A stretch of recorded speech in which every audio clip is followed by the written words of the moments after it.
Well, think of the sky. It's vast. If every man owned a suspended continent up there, it still wouldn't fill the void. And what lies beyond that cannot be measured by mere continents, nor suns upon suns. Mars. 250 million miles. They say it'll start soon? So they say. The Nice Observatory spotted it first, but then there were sightings at Java and Ottershaw. Say, do you have the time?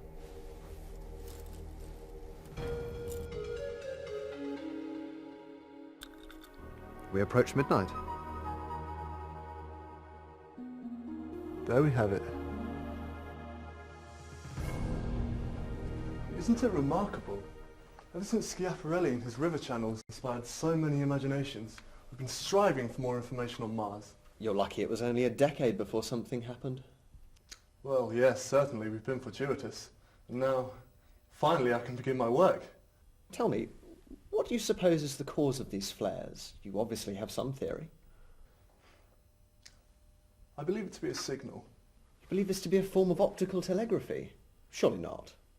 What we are witnessing is a phenomenon, not caused by meteors skipping off the mesosphere, or even aurora from the poles. Preposterous! You mean to tell me that there's life on that planet? Mars is not dead, George. And even if it were true, we already have enough to attend to, what with the Ripper still at large and problems in Africa, not to mention Transvaal. I'm an astronomer, George, not a politician. Where does that leave me? Goodness sake, man, get some perspective. Well, I can see how some may feel uncomfortable with the views I express. Never mind. Let's change the subject. You visited the Royal Navy docks down at Chatham the other day, did you not? See the HMS Polyphemus? Indeed. The Navy should be very proud of all 250 feet of her shiny hull. I'm sure she'll bring much death and destruction to her foes. Still, I should be happy. It keeps people like me in a job. George, come. Where's your sense of adventure gone? I've seen too many people die through loss of limb and war wounds. She'll be the pride of the Royal Navy and inspire a lot of patriotism in Britain. But not me. I shan't endorse it. You know me, George. I have little faith in patriotism myself.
Yeah, what's going on?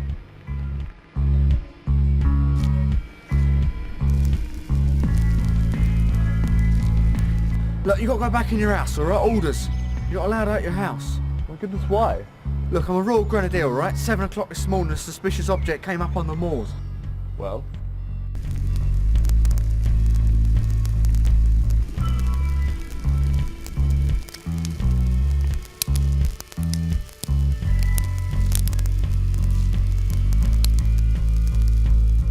That's all I can talk of, sir, of any authority. Major Wingate's orders, Well, sir. how long do you propose I confine myself You have to for? stay in your property, alright?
here for shelter.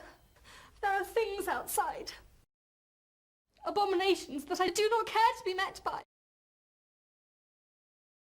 My goodness, of course, come in.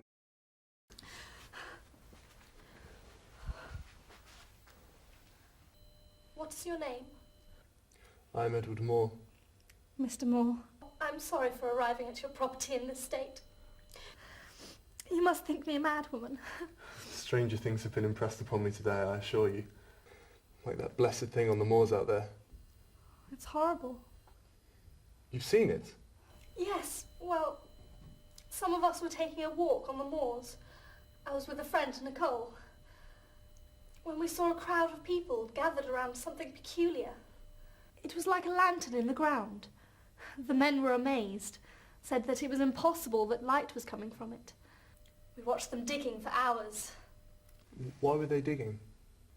They wanted to know how it was lit. But as they unearthed it, we saw it. This was not a lantern.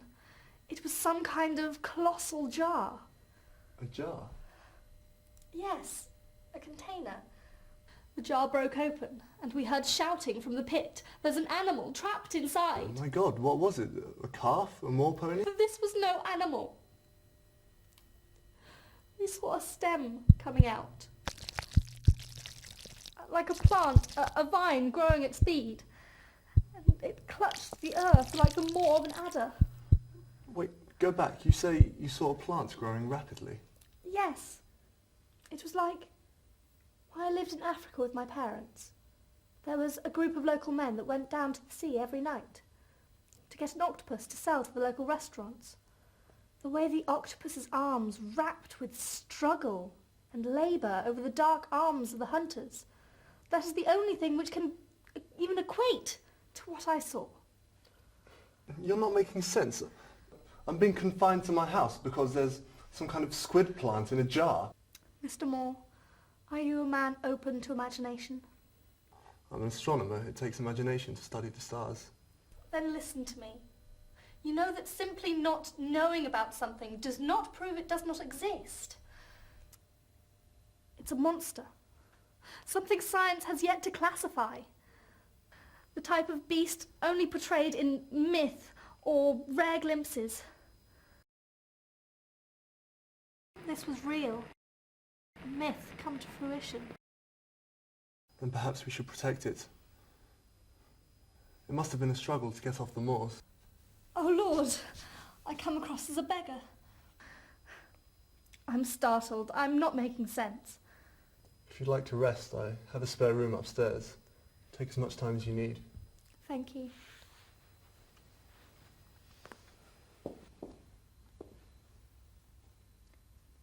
I know you don't believe me, but then you didn't see what I saw.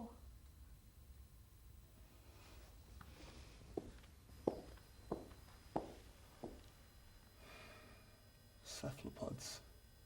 Shapes in the dark. It's enough to make any man insensible.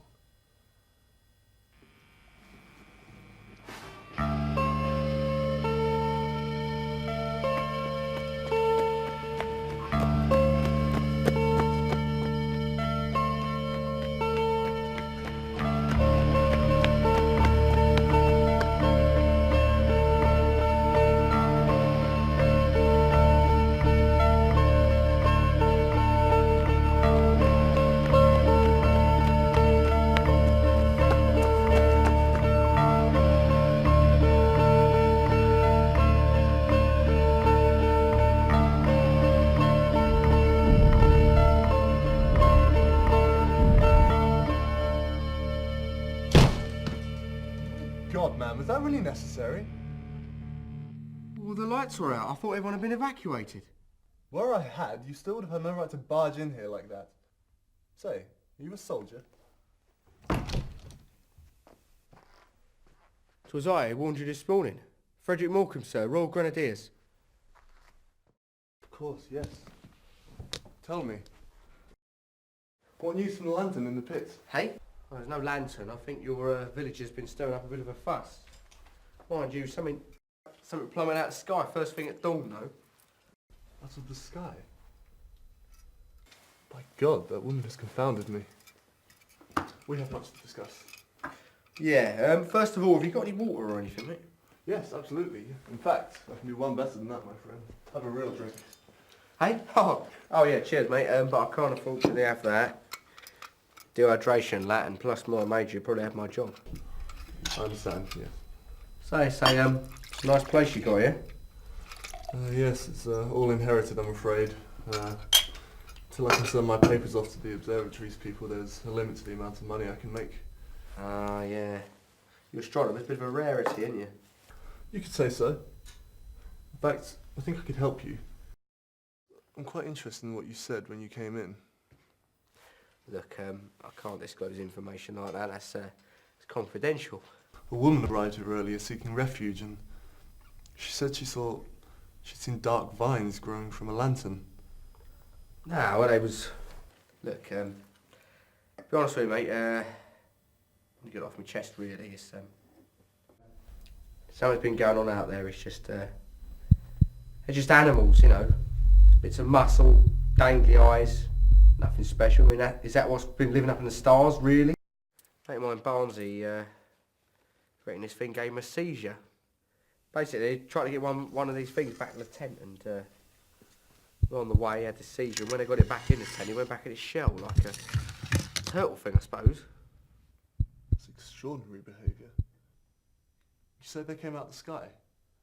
Well, one of your lot, what's his name, the Royal of Greenwich? Sir William Christie, the Astronomer Royal? Yeah, that's the bloke, yeah. He called our HQ and said to our major, can you get a bunch of blokes down there? So we went down there doing his observations for him. Next thing you know, this thing comes cannonballing out of the sky. It plummets into the ground. Makes a right mess. Terrible, really. My God. Now these living things from our sister planet are here. What a reception we've afforded them. Can I see them? I wouldn't have thought so. It's an army operation. My major would have my job for that. Please. Look, mate, thanks for the water and that, but can't be awful, right? Mr. Morecambe, this is something that is beyond my comprehension. I have to see it. I've said enough, mate. What do you want me to do? Listen to me, damn it. You could use me there. I can help you. If you take me to Sir Christie, then I can help you find out what it is, where it's from, what it wants even. Does it mean to hurt us or just communicate? You don't know, do you?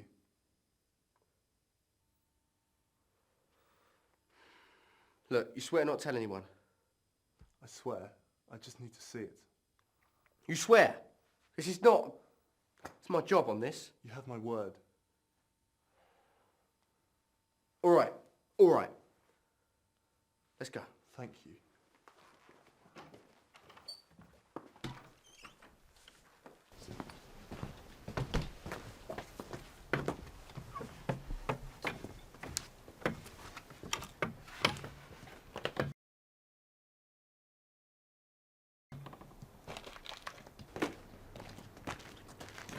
Edward, get back inside, man. Get back inside, it's not safe. Yeah, what's your game? You're supposed to be up at the tents. What? You two know each other? It doesn't matter, just... God, someone's turning sour. Yes, that's not important, but... We must get inside. No, we must get inside. Sorry, Edward. I've got something to deal with. I can help. No, you can't. You need to let the military do what it must. But I've agreed to meet with Sir Christie. Sir Christie is dead. You have no idea what's at stake. Dead. Come on.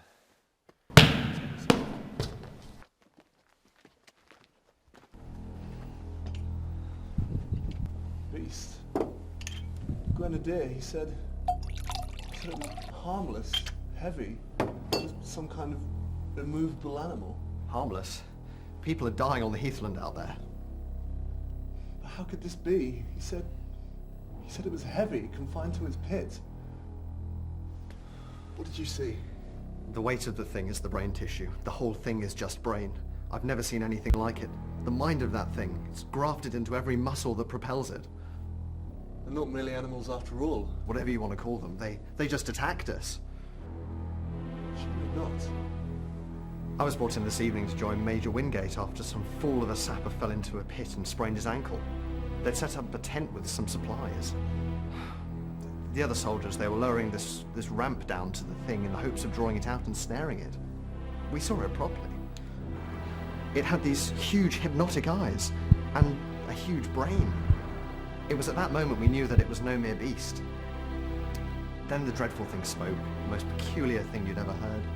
But behind the voice, a language. And then it rose up, wielding this metal box, and men all around me started bursting into flames. You knew all this and you didn't say anything. What? The Grenadier, he's out there all on his own and you didn't stop him. I'm sorry, I didn't realise I was in a blind panic. You shouldn't have let him go. You're right. From now on I shall try and constrain my feelings. I cannot think in this wretched state. George, earlier this night I granted refuge to a young woman. One of the first to see the thing. Good Lord, is she safe? Yes, she's upstairs at rest now. She said she saw dark vines growing from a container. I saw no such vines or appendages. I did see extrusions within the jar, metal shapes as if in levitation. Perhaps the creature plans to propel its weight and leave the crater. God help us if it does. But tell me, before the fires erupted, were people having seizures? Not that I know of. What about the man, Barnsley? Did you not treat him? Indeed I did. The man was suffering from a mild form of paralysis, but there was no indication of epilepsy. I need to see these beings for the sake of lives. If I can connect them to Mars, then maybe they just want to cohabitate. Then we could all be safe and my career could be worth something. You're a dreamer, man. You expect to promote your career with this crisis? That simply isn't true. Astronomer Royal takes an interest in our little hamlet. You've been trying for 2 years to get credible recognition on your sightings. You thought a day like this would never come. That's enough, man! It's not about that. We're all confined, George. What are you doing? I have to see them. I heard shouting. What's going on? He's insane. He thinks he can talk the monster down from its madness. Oh, no! Edward! Don't be a fool, man!